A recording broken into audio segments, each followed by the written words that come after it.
TrialsNet is a project involving 23 partners from 6 countries, and its vision is to achieve impactful societal value by designing and implementing innovative 6G applications across 3 domains that you see here. So the first domain is infrastructure, transportation, security and safety, which is what we're going to talk today.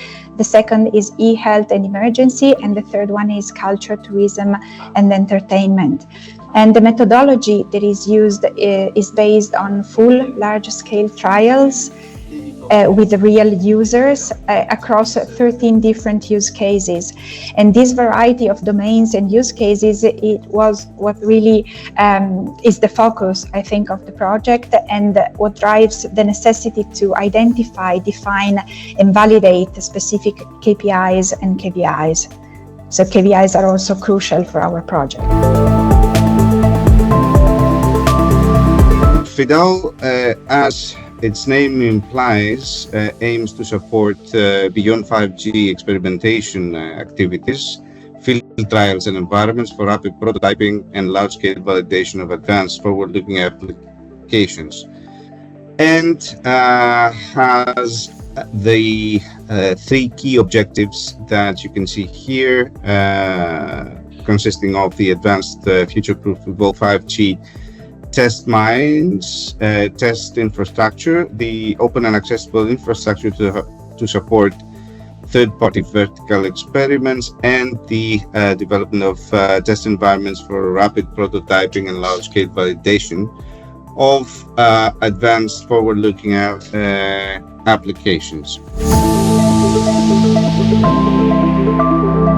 6G Path is a project that aims to test and validate in different verticals beyond 5G technologies, and to assess their impact in different aspects of these verticals. So we will be, from one side, measuring KPIs to assess technical perspective, and then leveraging KVIs assessment to get an understanding of the value of such technology in these verticals.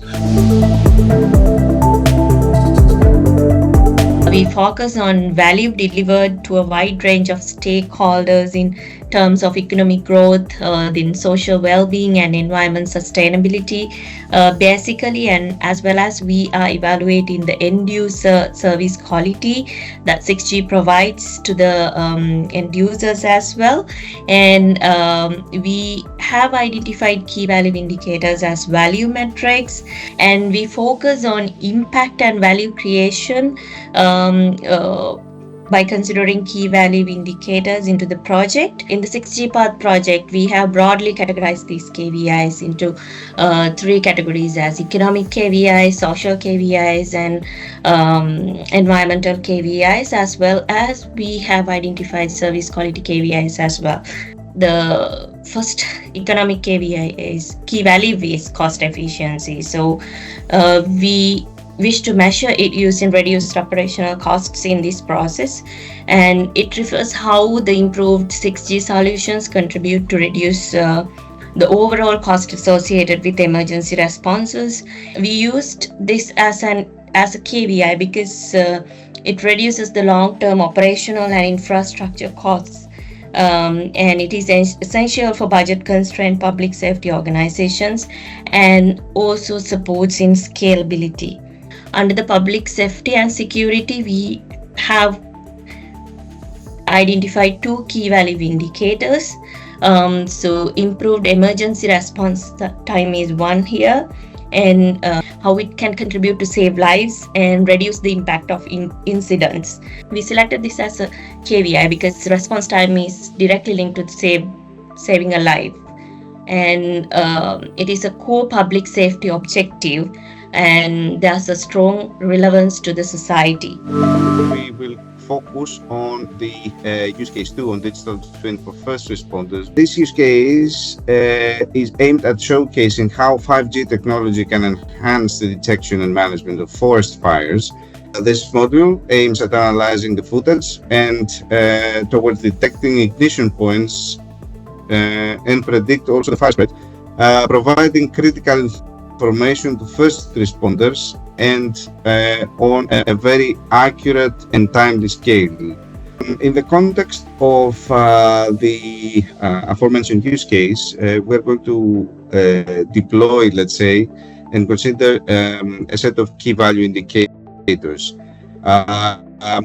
One of the very important ones, it has been selected to be trustworthiness. As you can see here, trustworthiness refers to the measurement of the overall trustworthiness of the fire detection solutions at hand. It considers factors such as accuracy, reliability, security, transparency, and ethical compliance in the context of performing its or reaching its operational objectives.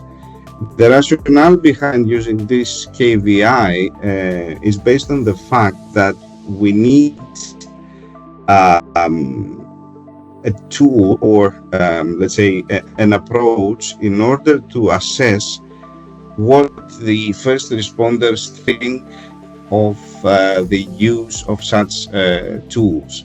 We need, let's say, to specify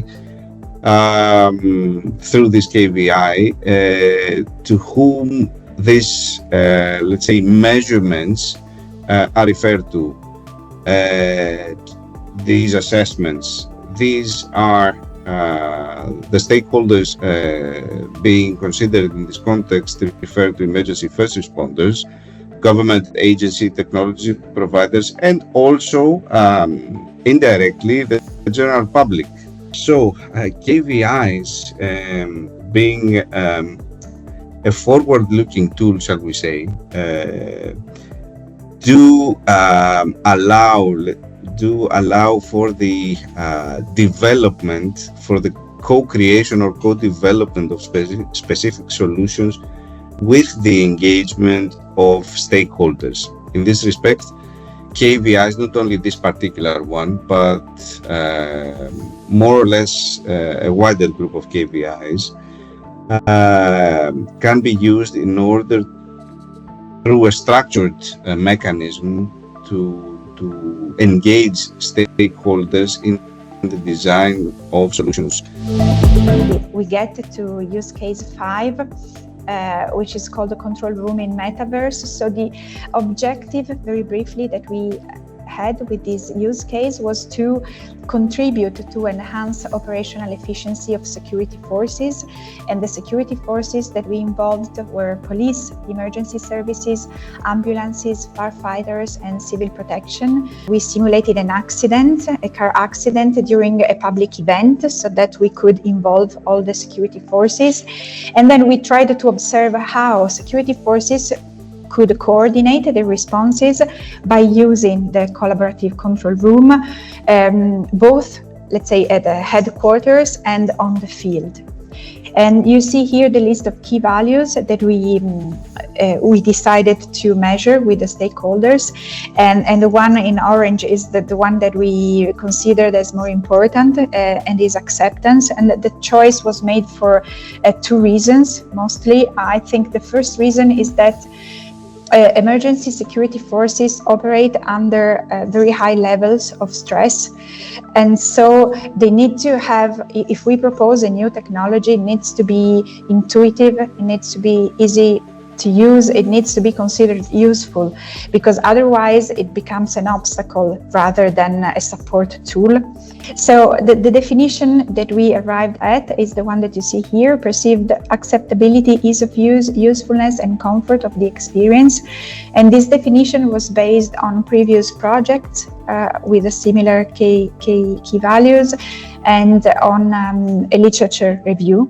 Then we tried to operationalize the key values. So we asked ourselves, how concretely would you observe these parameters? that we could measure. It's of course a subjective indicator because acceptance is not intrinsic to the technology, but it depends on the perception of the users. And also we wanted to gather qualitative feedback. And then we had the feedback, we had them talking separately for each security force group.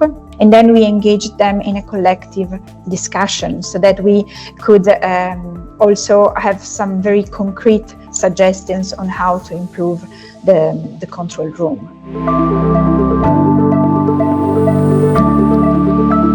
The end process of this evaluation and validation of KVIs will be helpful in making different kinds of decisions to the policyholders as well as for the other decision makers like investors, whether we are going to invest in this. So the PPDR stakeholders can use these key values as strategic tools to align an innovation with societal goals, because they can ensure that technological advancements like 6G serve the public interests efficiently, ethically, and also sustainably.